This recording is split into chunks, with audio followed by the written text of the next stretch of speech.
नमस्कार दोस्तों, मैं विनोद सर बाबूजी इंग्लिश कॉर्नर और माय डेसिंग इंडिया के माध्यम से आज हम स्पोकन इंग्लिश में जो बहुत ज़्यादा यूज होता है मॉडल ऑक्सिलरी वर्ब्स जिसका नाम है कैन, ठीक है, इसके बारे में पढ़ेंगे। क्योंकि स्पोकन इंग्लिश में कैन हम बहुत ज़्यादा यूज करते हैं, तो उसके बेसिक कंसेप्ट को आज हम इस वीडियो लेक्चर के माध्यम से समझने की कोशिश करेंगे। तो चलिए, सबसे पहला जो कैन का जो हिंदी में जो मीनिंग होता है, ठीक है, हिंदी में सकता हूँ, ठीक है, सकते हैं, सकती है। तो इस तरह से हम उसको आइडेंटिफिकेशन कर सकते हैं।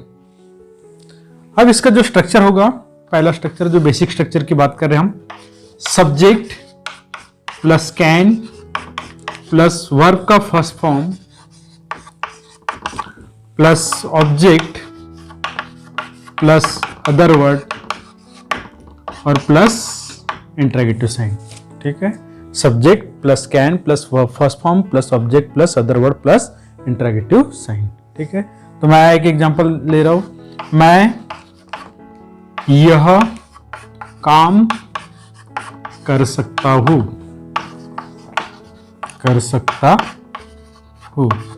तो फिर अकॉर्डिंग टू स्ट्रक्चर सबसे पहले हम क्या लिखेंगे, मैं, क्योंकि ये सब्जेक्ट है तो we will write I. After that we have to identify verb. तो here what is the verb, कर सकता हूं, ओके, काम कर सकता हूं। तो करने के लिए डू, ओके। तो आई के बाद में हम क्या लिखेंगे, can, I can do this work, ठीक है। ये वर्क ये कॉमन वर्ड है, थोड़ा पर्टिकुलर वर्ड लेंगे तो टास्क बोल सकते हैं। जैसे अगर आप कोई एक पर्टिकुलर काम करना चाहते हो तो उसके लिए टास्क, जनरल काम की बात करें तो वर्क, ये ध्यान में रखिए। चलिए दूसरा एग्जांपल देखते हैं हम।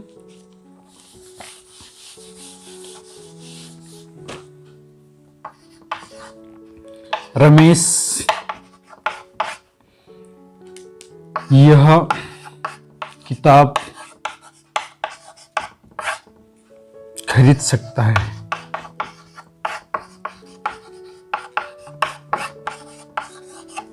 तो फिर क्या होगा according to structure, Ramesh can purchase this book. अब हमने ये रमेश ये किताब खरीद सकता है ऐसे क्यों बोले, क्योंकि हो सकता है उसका जो रेफरेंस, अगर हम जैसे अगर अभी तो मैंने यहाँ पे एक सिंपल सेंटेंस लिया, अगर उसका रेफरेंस कभी आया होगा कि नहीं वो बहुत गरीब फैमिली से या पुअर फैमिली से बिलोंग करता है ना, और फिर उसकी एबिलिटी नहीं है या उसके पास पैसे नहीं है ना, तो फिर ऐसे कंडीशन में फिर भी हम कह सकते कि नहीं वो किताब खरीद सकता है। मतलब कुछ भी हो, उसके अंदर में पढ़ने का जुनून है, इसलिए वो उस एबिलिटी को शो कर रहा है ना। तो जनरली क्या होता है कि कोई एबिलिटी शो करना या किसी स्ट्रॉन्ग डिजायर को एक्सप्रेस करना है ना, तो उसके लिए हम कैन यूज कर सकते हैं। उसका ये जनरल यूज है, बेसिक कंसेप्ट के बारे में बता रहा हूँ। जब भी आप, जैसे आपने कहा कि नहीं मैं ये पढ़ सकता हूँ, मैं 2000 स्ट्रक्चर 2 घंटे में लिख सकता हूँ, तो क्या हो गया कि ये आपका स्ट्रॉन्ग डिजायर हो गया, आपकी एबिलिटीज हो गई है, समझ में। जैसे चलिए और एक एग्जांपल देख लेते हैं।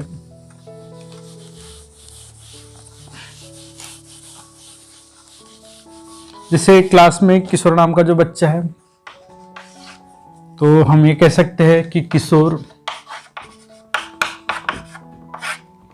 10 ग्लास पानी पी सकता है। मतलब उसकी एबिलिटी है ना, किशोर 10 ग्लास पानी पी सकता है, तो हम कहेंगे किशोर। देखिए जब भी प्रॉपर नाउन होते हैं ना, उसका first letter should be capital. Kishore can drink 10 glasses Kishore can drink water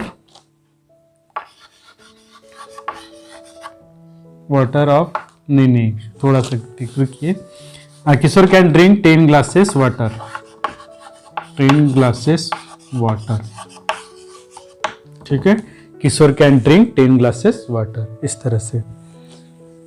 तो ये हमने फर्स्ट स्ट्रक्चर के बारे में देखे। अब सेकंड जो स्ट्रक्चर है हम निगेटिव सेंस में बात करेंगे, है ना।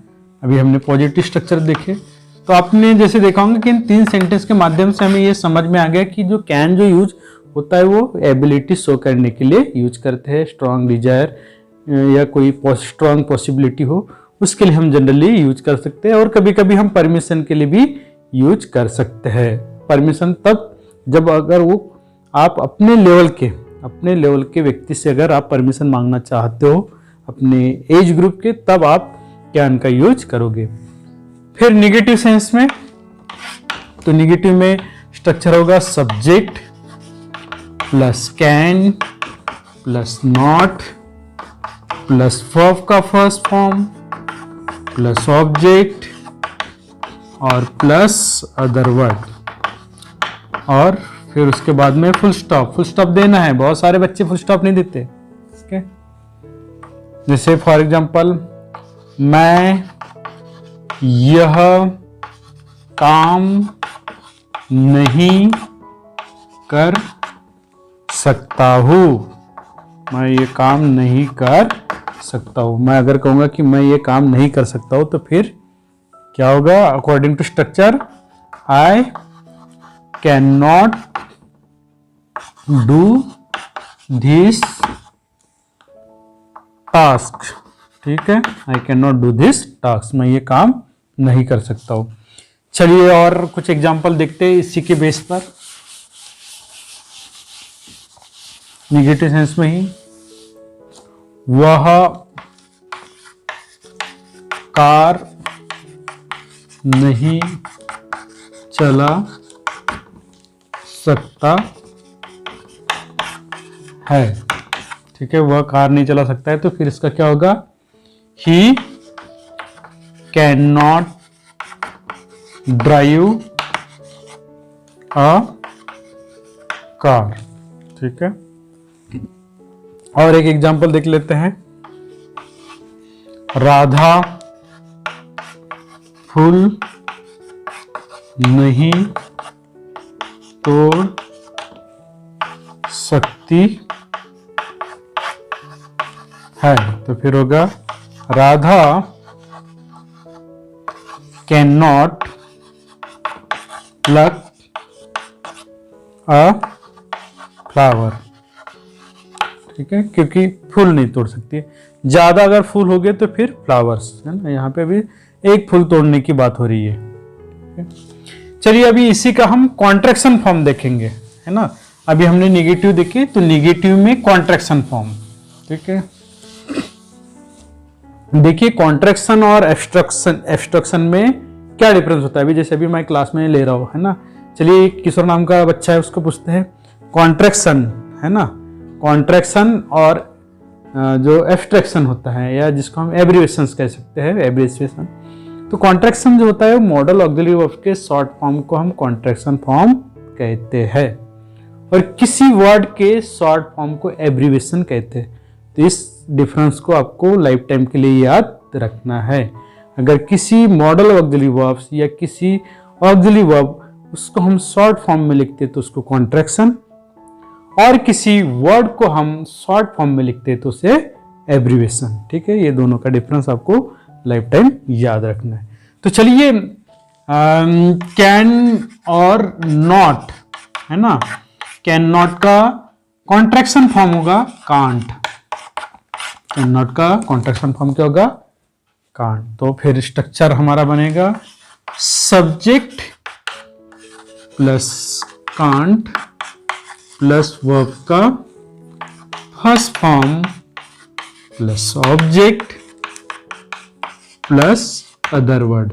ठीक है, हिंदी में इनके सेंटेंसेस एज इट इज रहेंगे। हिंदी के सेंटेंसेस में कोई परिवर्तन, कोई चेंजेस नहीं होगा। सिर्फ इंग्लिश में जैसे हम नॉट लगाएंगे कैन नॉट, और कॉन्ट्रैक्शन में कांट यूज करेंगे। ठीक है, मैं ये कह सकता हूँ, एक एग्जांपल लेता हूँ, कुमुद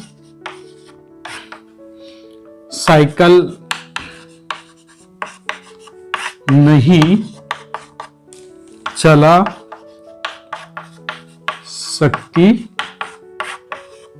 है, तो फिर होगा कुमुद कांट रन।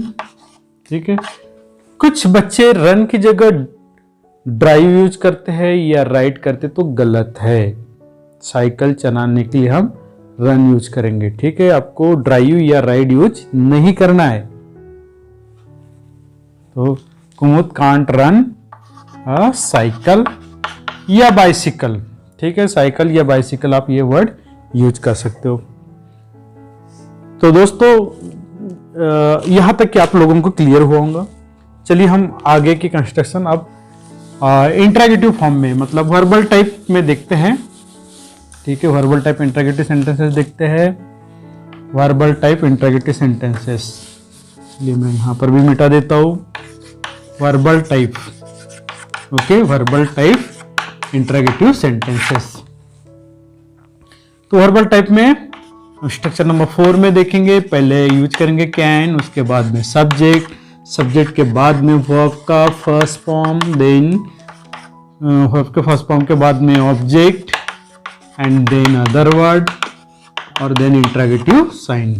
जैसे मैं कहूंगा, क्या आप मेरी मदद कर सकते हैं? कर सकते हैं। ठीक है, क्या आप मेरी मदद कर सकते हैं? तो फिर सेंटेंस होगा, कैन यू हेल्प मी? क्या आप मेरी मदद कर सकते हैं? क्या वह एक दिन में 100 सेंटेंसेस में 100 वाक्य बना सकता है? तो फिर क्या होगा, कैन ही मेक 100 सेंटेंसेस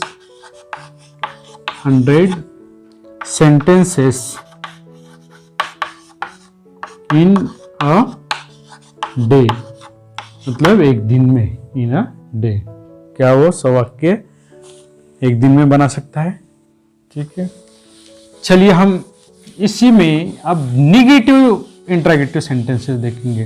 ठीक है, कैन का निगेटिव। तो उसके लिए स्ट्रक्चर होगा, स्ट्रक्चर नंबर 5, कैन, उसके बाद में सब्जेक्ट, और उसके बाद में नॉट। ध्यान में रखना, ये जो नॉट यूज करते हैं ना, कैन के तुरंत बाद नॉट यूज नहीं करना है। बहुत बार बच्चे कैन के तुरंत बाद नॉट यूज करते थे, गलत है। ठीक है, अगर नॉट को अगर आपको फुल फॉर्म में यूज करना है तो हमेशा सब्जेक्ट के बाद में ही यूज होगा। ठीक है, तो can, then subject, then not, then verb का first form, then object, and then other word, and then interrogative sign. क्या, ठीक है, यह किताब नहीं पढ़ सकता है? क्या वो एक किताब नहीं पढ़ सकता है? तो फिर क्या होगा, can he not read a book? ठीक है, क्या वो ये किताब नहीं पढ़ सकता है? ठीक है, चलिए और एक एग्जांपल देखते हैं।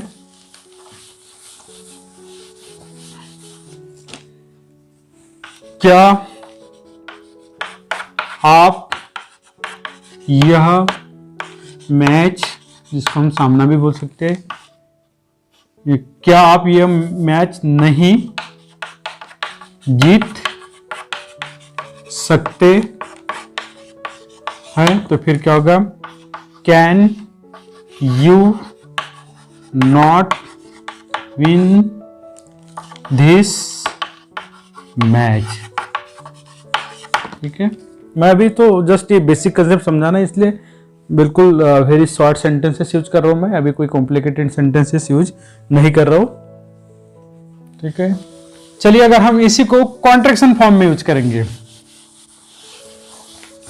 ठीक है, स्ट्रक्चर नंबर 6, इसको कॉन्ट्रैक्शन फॉर्म में यूज करेंगे तो फिर क्या होगा, कैन मीन्स कांट, और फिर subject and then verb first form and then object and then other word and then interrogative sign. ठीक है, क्या वह मेरे घर नहीं आ सकती है?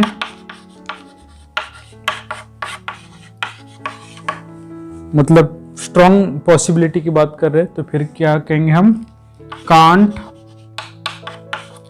सी कम एट माई होम, क्या वो मेरे घर नहीं आ सकती है? ठीक है,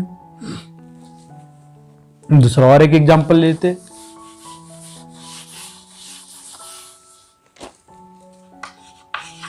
क्या आप यह उदाहरण नहीं सॉल्व कर सकते हैं?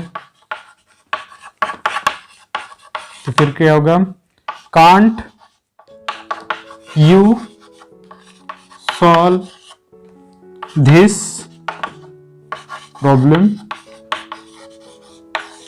ठीक है, क्या आप ये उदाहरण सॉल्व नहीं कर सकते, या क्या आप ये उदाहरण छुड़ा नहीं सकते, इस तरह से। ठीक है, अब हम WH टाइप के बारे में थोड़ा शॉर्टकट में पढ़ेंगे, है ना, अभी हम कोई डिटेल में नहीं पढ़ने वाले। डिटेल में पढ़ने के लिए आप बाबूजी इंग्लिश कॉर्नर को विजिट कीजिए, जहां हम बहुत सारे डिटेल एग्जाम्पल देखेंगे। ठीक है, तो WH टाइप, ठीक है, WH टाइप, तो फिर WH टाइप में क्या होगा, what, why, where, okay, where के बाद में व्हेन, इसके बाद में whom, देन हाउ, ओके, उसके बाद में आपको यूज करना है कैन। ठीक है, और उसके बाद में सब्जेक्ट, ध्यान में रखिए ये जो सब्जेक्ट है ना, तो सब्जेक्ट के पहले कैन यूज होगा। बहुत बार बच्चे क्या करते हैं, इस कैन को सब्जेक्ट के बाद में लिखते हैं, ये गलत। हमेशा जितने भी मॉडल ऑक्सिलरी वर्ब्स है हम, तो वो सब्जेक्ट के पहले यूज होंगे जब हम उसका इंटरोगेटिव सेंटेंस फ्रेम करते हैं, तो इसकी पोजीशन आपको याद रखना है। ठीक है, तो ये सब्जेक्ट के पहले यूज होगा। फिर उसके बाद में आपको यूज करना है वर्ब का फर्स्ट फॉर्म। ठीक है, कैन में मतलब मॉडल ऑक्सिलरी में हमेशा वर्ब का फर्स्ट फॉर्म होता है। ठीक है, and then object and then other word, और उसके बाद में इंटरोगेटिव साइन। जैसे मैं कहूंगा कि आप मेरे लिए क्या कर सकते हैं, आप मेरे लिए क्या कर सकते हैं, तो फिर क्या होगा sentence, what can you do for me, आप मेरे लिए क्या कर सकते हो।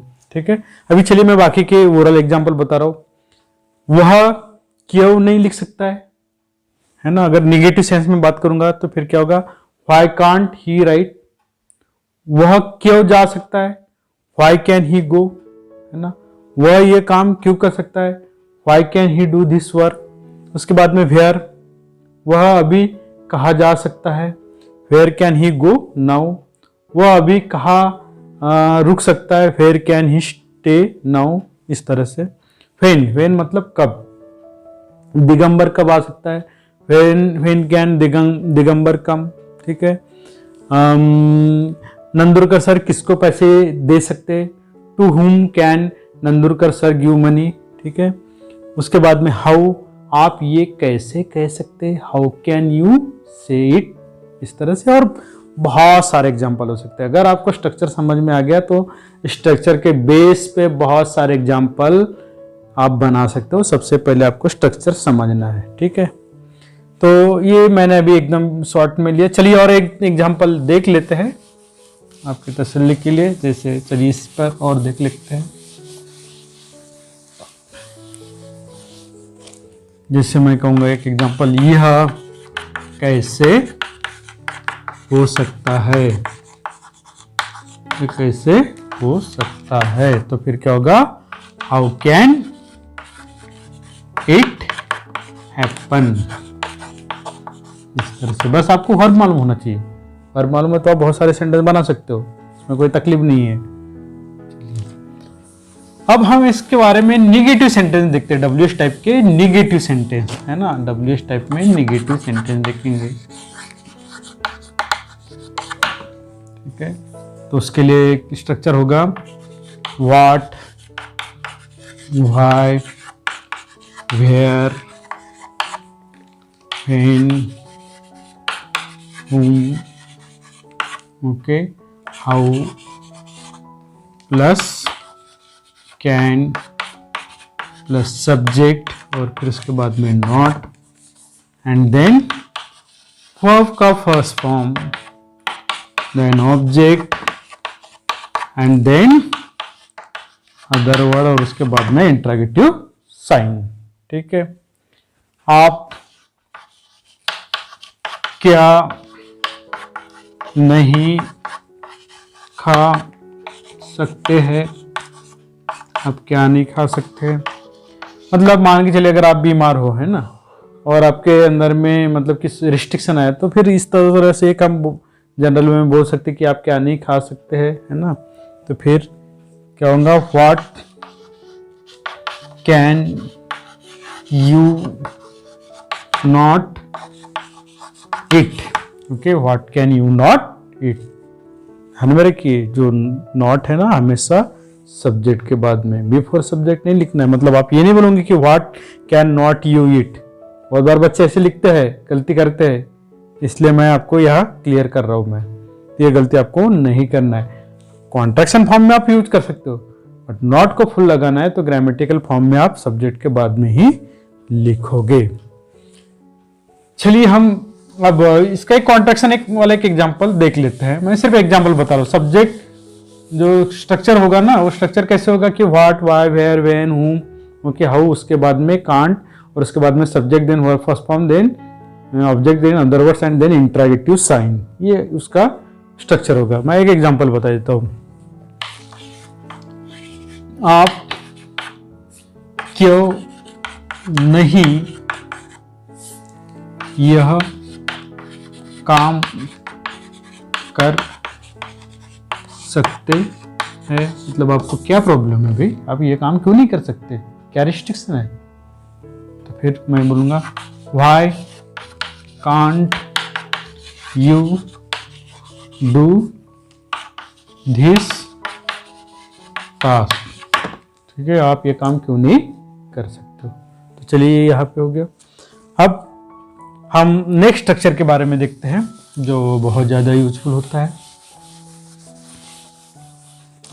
वह है हाउ मेनी और हाउ मच। स्ट्रक्चर पढ़ने के पहले मैं थोड़ा सा हाउ मेनी और हाउ मच के बारे में बता देता हूँ। जो हाउ मेनी यूज होता है, ये हाउ मेनी यूज करेंगे हम काउंटेबल नाउन के लिए, काउंटेबल नाउन के लिए। काउंटेबल नाउन मतलब ऐसे नाउन जिसको हम नंबर में काउंट कर सकते हैं, 1 2 3 4 5 इस नंबर में। जैसे मैं कहूँगा कि कितने पेन, तो आप काउंट कर सकते हैं, 1 पेन 2 पेन। मैं बोलूँगा कितनी किताबें, तो आप काउंट कर सकते हैं, 1 किताबें 2 किताबें। मैं बोलूँगा कितने शर्ट, तो आप काउंट कर सकते हो, ठीक है। बट मैं कहूँगा कि कितना पानी, तो पानी को तो आप काउंट नहीं कर सकते नंबर में, ठीक है। तो फिर उसके लिए हाउ मच, है ना। तो हाउ मेनी काउंटेबल नाउन जिसको आप नंबर में काउंट कर सकते हैं, उसकी गिनती कर सकते हैं, ठीक है। और हाउ मच यूज करेंगे हम अनकाउंटेबल नाउन के लिए, अनकाउंटेबल नाउन्स के लिए, अनकाउंटेबल नाउन्स के लिए, ठीक है। हाउ मच, जैसे मैं कहूँगा कि आप कितना पानी पीते हो, तो पानी को हम काउंट नहीं कर सकते। पानी को काउंट करना है तो फिर हमको दूसरा मतलब उसके लिए नाउन यूज करना पड़ेगा कि लीटर्स के माध्यम से, बॉटल के माध्यम से। तब बोलेंगे कि आप कितने बॉटल पानी पीते हो, तब आप उस बॉटल को काउंट कर सकते हो। लेकिन फिर मैं सिंपली ये कहूँगा कि आप कितना पानी पी सकते हो, तो उस पानी को आप काउंट नहीं कर सकते हो। ठीक है, तो ये चीज़ें ये आपको ध्यान में रखना है कि हाउ मेनी काउंटेबल नाउन्स के लिए, हाउ मच अनकाउंटेबल नाउन्स के लिए हम यूज करते हैं। चलिए इसके एग्जांपल देखते हैं, इसका स्ट्रक्चर भी देख लेते हैं। तो स्ट्रक्चर क्या होगा? स्ट्रक्चर ये होगा कि हाउ मेनी, ठीक है, and how much, and then noun, and then subject, and then verb का first form, and then object, and then other words, और उसके बाद में इंटरोगेटिव साइन। जैसे मैं कहूँगा कि आप कितने वाक्य बना सकते हैं, तो फिर क्या होगा? How many sentences, how many sentences, how many sentences can you make. Make की जगह आप कंस्ट्रक्ट भी यूज कर सकते हैं। ठीक है, चलिए और हाउ मच के बारे में एक एग्जांपल देख लेते हैं।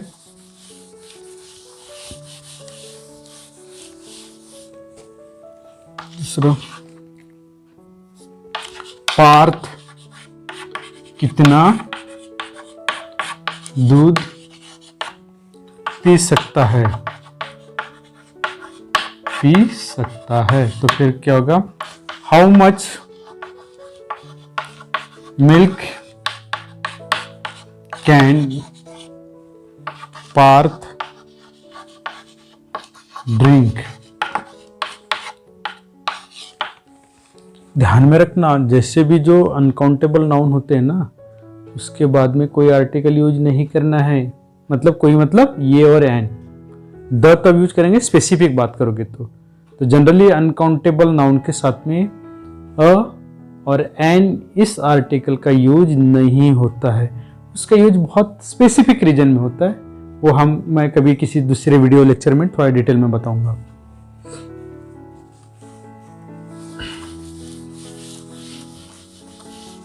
चलिए व्हिच और हुज, व्हिच और हुज के बारे में बताओ। अगर हाउ मेनी हाउ मच का अगर नेगेटिव यूज करना है ना, तो क्या यूज करोगे? जस्ट नॉट लगा दोगे। जैसे कि how many sentences can you not make, आप कितने सेंटेंस नहीं बना सकते हो। उसके बाद आप सब्जेक्ट के बाद में नॉट लगा देना ना, मतलब how many, how much noun, then उसके बाद में can, then subject, then not, then verb first form, then object, then other words, and then interrogative sign. इस तरह से, ठीक है, तो ये इस तरह से आप वो सेंटेंस बना सकते हो। अब व्हिच हुज के बारे में बताते हैं। तो व्हिच हुज प्लस नाउन और उसके बाद में कैन और then subject and then verb first form and then object and then other words and then interrogative sign. जैसे मैं कहूँगा कि आप कौन सी किताब पढ़ सकते हैं,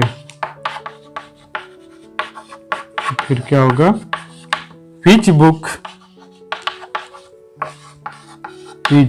can you read, आप कौन सी किताब पढ़ सकते हो। जैसे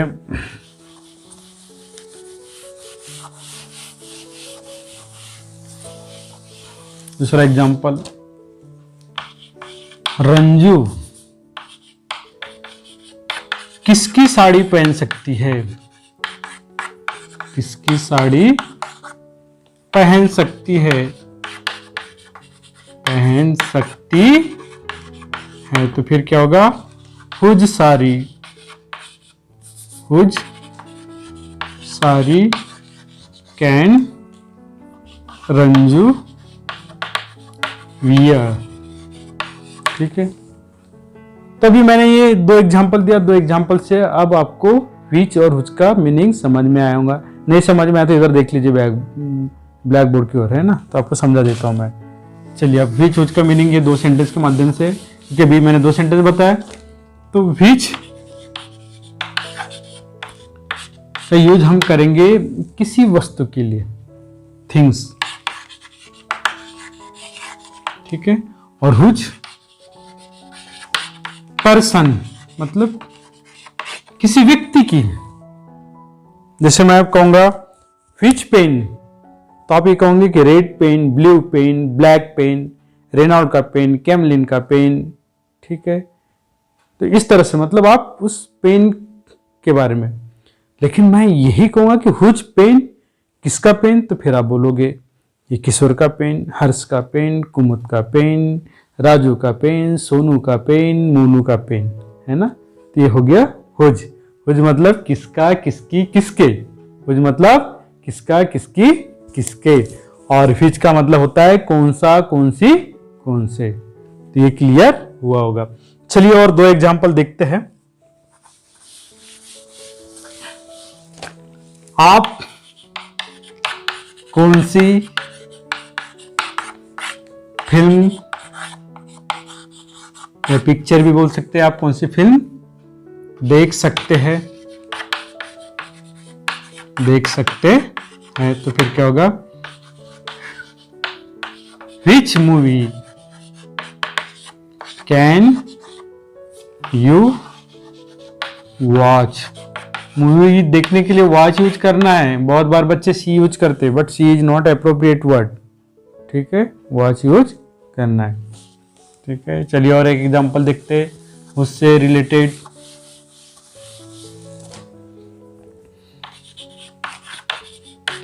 किशोर किसका शर्ट पहन सकता है ना। तो इसके लिए होगा whose shirt can Kishore wear. तो इससे आपको क्लियर होगा कि विच का मतलब कौन सा, कौन से, और उसका मतलब किसका, किसकी, किसके। ठीक है, हिंदी में ये एकदम बिल्कुल इजी में बताया। अब चलिए हु का, हु मतलब कौन, है ना। तो हु के बाद में कैन और उसके बाद में वर्ब का फर्स्ट फॉर्म। यहाँ पे सब्जेक्ट यूज नहीं होता है ना, वर्ब का first form, then object and then other word, और उसके बाद में इंटरोगेटिव साइन। मतलब कौन यह मैच जीत सकता है। तो फिर इसका होगा who can win the match. कौन ये मैच जीत सकता है, who can win the match. Okay, या who can win this match भी कह सकते हो। द और दी यूज कर सकते हो, द और दिस यूज कर सकते हो। ठीक है, और एक एग्जांपल देता हूं मैं। ठीक है,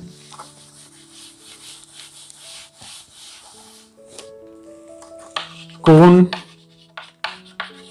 यह गीत गा सकता है। तो फिर क्या होगा, who can sing this song. ठीक है, who can sing this song. अब हम इसकी नेगेटिव अगर सेंटेंस फ्रेम करेंगे तो कैसे यूज होगा। ठीक है, नेगेटिव को अगर फ्रेम करना है तो कैन के बाद आप नॉट लगा दीजिए, कैन के बाद नॉट लगा दीजिए, उसके बाद में वर्ब का फर्स्ट फॉर्म यूज कर दीजिए, उसके बाद में object and then other word, और उसके बाद में इंटरोगेटिव साइन। कौन यह काम नहीं कर सकता है। तो फिर क्या होगा, who can not do this task, कौन ये काम नहीं कर सकता है। ठीक है, अब हम इसी को कॉन्ट्रैक्शन फॉर्म में यूज करेंगे।